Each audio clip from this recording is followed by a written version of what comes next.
অদ্ভুত এক ঘটনার সাক্ষী হলো ক্রিকেট বিশ্ব। মাত্র এক বল থেকে এলো ২২ রান। অবিশ্বাস্য হলেও এমনই ঘটনা ঘটেছে ক্যারিবিয়ান প্রিমিয়ার লিগ সিপিএল এ। ওশানে থমাসকে এমন লজ্জা উপহার দিয়েছেন রোমারিও শেপার্ড। মঙ্গলবার সিপিএল এর ১৩তম ম্যাচে মুখোমুখি হয় গায়ানা আমাজন ওয়ারিয়র্স ও সেন্ট লুসিয়া কিংস। সেখানে আগে ব্যাট করা গায়ানার ইনিংসের ১৫তম ওভারে ওশানে থমাসের দিগ্ভ্রান্ত বোলিংয়ের সামনে রীতিমতো তাণ্ডব চালিয়েছেন রোমারিও শেপার্ড। এক বলেই হাঁকিয়েছেন ৩টি ছক্কা। ওভারের তৃতীয় ডেলিভারিটি নো বল করেন ওশানে থমাস।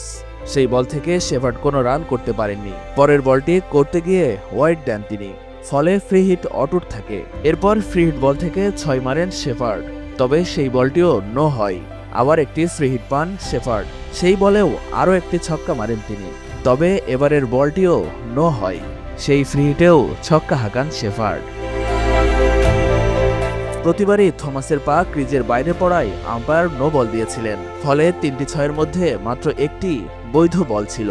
আর ওই একটি বৈধ বল থেকে আসে রেকর্ড ২২ রান। সব মিলিয়ে ১৫তম ওভারে ৩৩ রান দেন থমাস। শেপার্ড শেষ পর্যন্ত ৫টি ৪ ও ৭টি ছক্কায় করেন ৩৪ বলে ৭৩ রান। শেপার্ড ঝড়ে গায়ানা নির্ধারিত ২০ ওভারে ৬ উইকেটে ২০২ রানের পুঁজি পায়। তারপরও ম্যাচটি জিততে পারেনি গায়ানা। ১১ বল হাতে রেখে ৬ উইকেটের জয় তুলে নেয় সেন্ট লুসিয়া।